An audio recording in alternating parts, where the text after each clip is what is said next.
So, what do you do if you're searching for the Holy Grail and you can't find it? Well, you make one. Don't go away.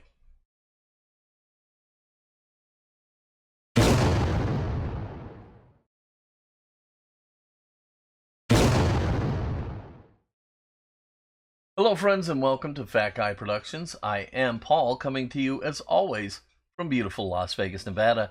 And today, indeed, I will be making a Holy Grail.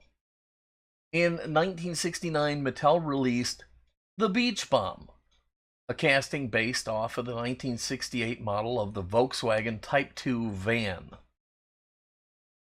The van most people know, however, which features side pockets for a pair of surfboards and a full glass roof, is actually the second iteration of this popular casting.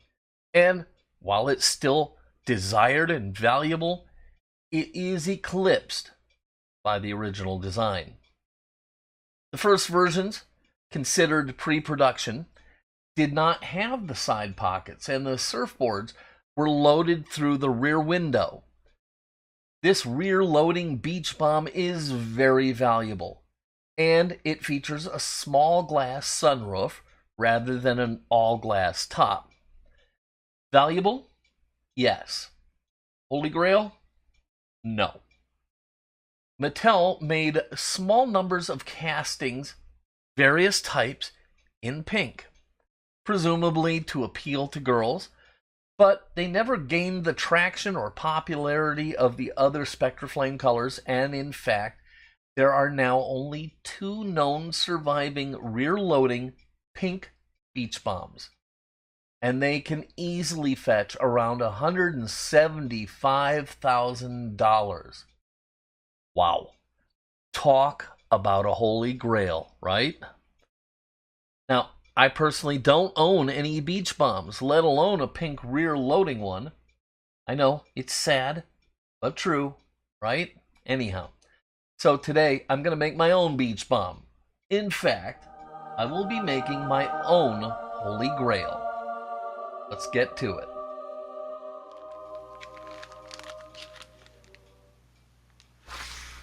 One of my favorite diecast parts vendors, Bright Vision, had made a rear-loading reproduction kit. Now, they have since stopped making it, but I reached out to Tony and he managed to scrape a kit up for me, minus the axles. I, of course, snapped it right up, and boy howdy am I glad I did. The kit is amazing. Now, there are still kits out there, but Tony emphasized they aren't his. So if you order one and it's junk, don't blame Bright Vision.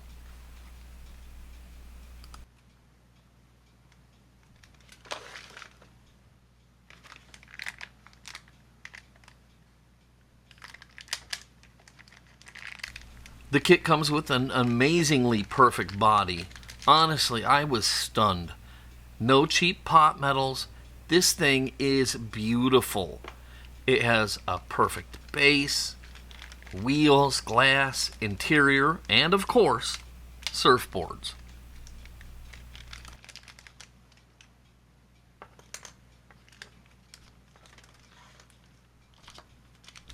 In my humble opinion, this thing looks like the parts came right off of Mattel's line.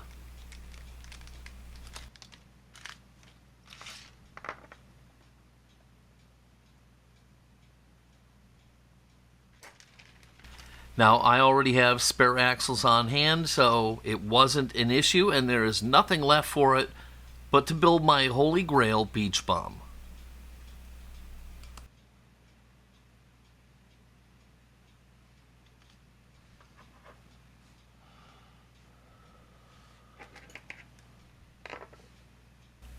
I'm going to start by fitting the axles onto the base. I just want to make sure that they're going to be right in case I need to order something or whatever. Anyhow, sure enough, they go on just like the originals.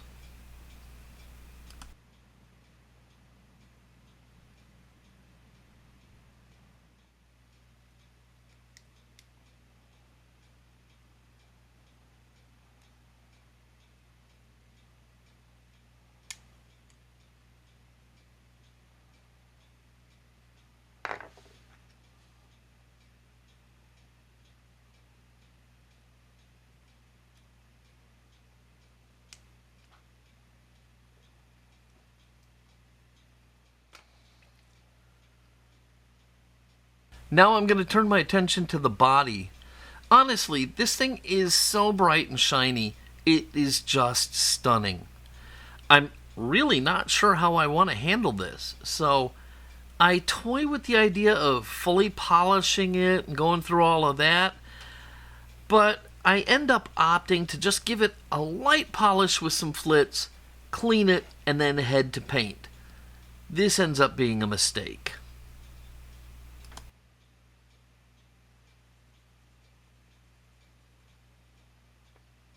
The body is so nice, it can trick you.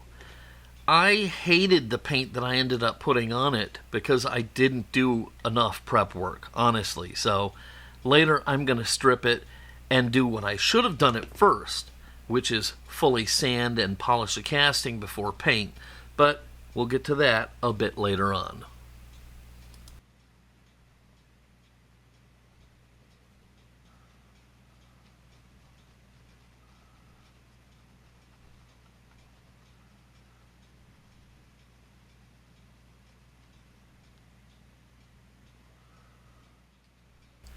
Anyhow, before paint, I do need to decide how I'm going to put this back together. Now, certainly glue is an option, but really I hate gluing castings together. The posts on this are super thin, and I end up making the dangerous decision to drill out the post so I can screw the car together at the end.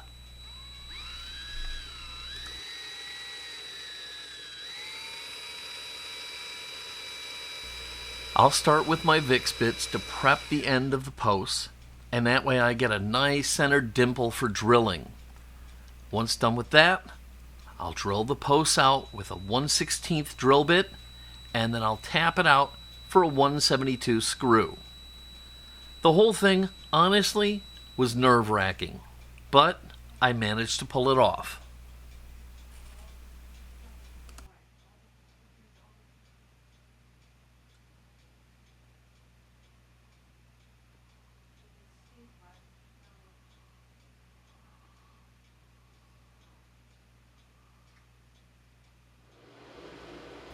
So with the posts prepped, I give the body a good cleaning, and then I start to paint it with hot pink paint from the Redline shop. Hated it. My lack of aggressive prep work left behind artifact, dark spots, and just other little blemishes in the body that showed right up through that paint, and I just couldn't abide it. So I'm going to have to strip this and start all over.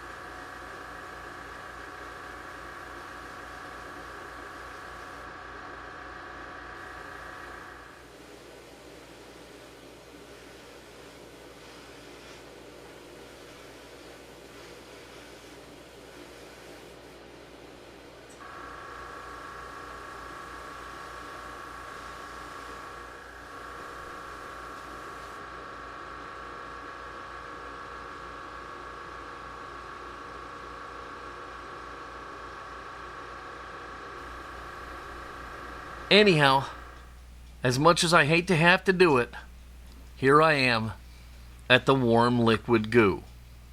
Just when you thought it was safe to go out.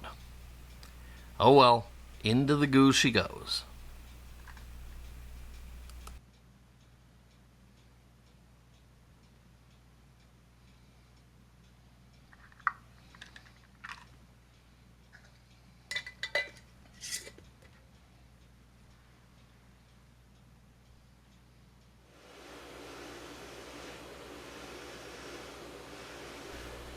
So after the goo, this time around I hit the body up with sandpaper, sanding sponges, and steel wool to unify the body.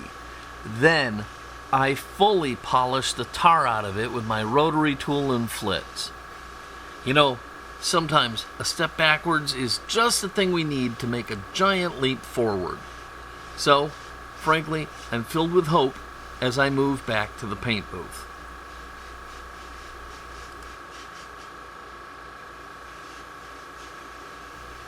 The pink paint is fun and it really looks great.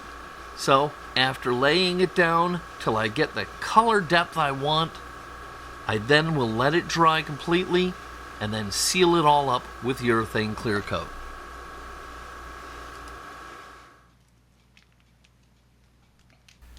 You know, I'm curious, should I decorate the bus with flower stickers like you would have gotten when you bought a beach bum back in the day? If you think yes, let me know in the comments down below. I'd love to hear your thoughts on that. Anyhow, I'll set the body aside to dry and I'll turn to mounting the wheels on the base. And at this point, I'm going to find a whole new problem.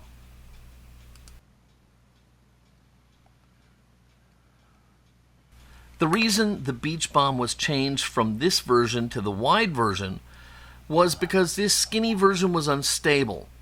So, it was widened. This is the crux of my problem. My axles are too wide for this, and the wheels are super sloppy.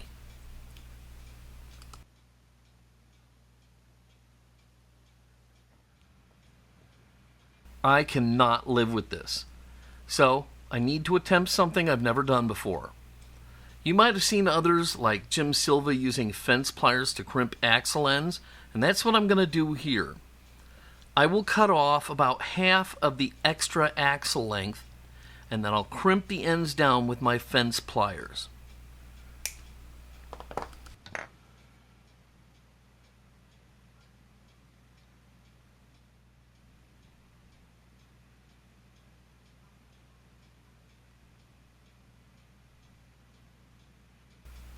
This whole process actually worked surprisingly well. I still hate replacement axles, but this does work. The repops, they have too large a hole in the bushing, making the wheels too wiggly in my book. Now, this is a great reason to buy up junk red lines if they have good axles. You know, $2 to $3 for a clunker and then just stash the axles.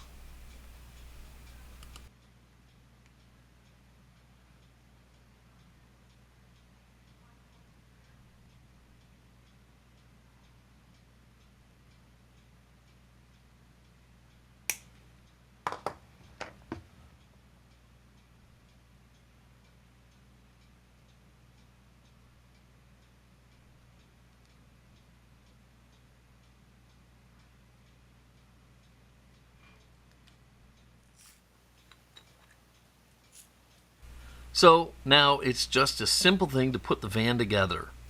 An observation here. The glass part from this kit is stunning. I have used a lot of repop glass parts, and this is the nicest one I have ever seen, bar none. I'll drop in the glass, the interior, pop on the base, and as I screw this van together, I have to fight the insane urge to detail this casting.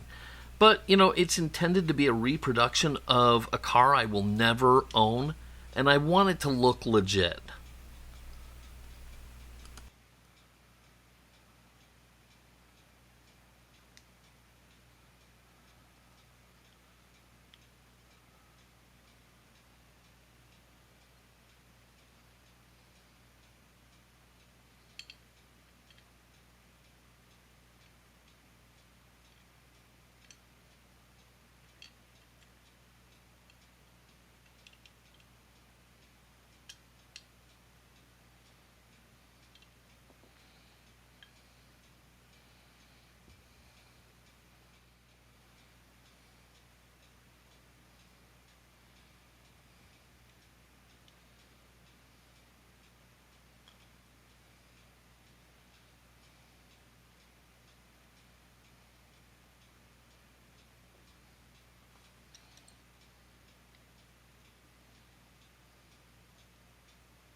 Well, as easy as that, I now own a Holy Grail beach bomb.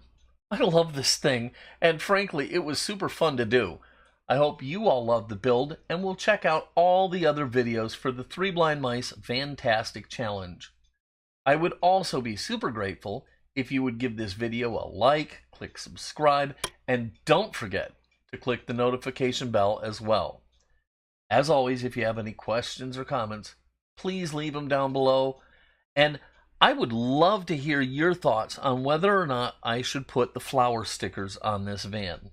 Let me know what you think. Anyhow, that's it for today. Never forget that you are a one-of-a-kind and you have something great to offer. Until next time, this is Paul from Fat Guy Productions saying be good.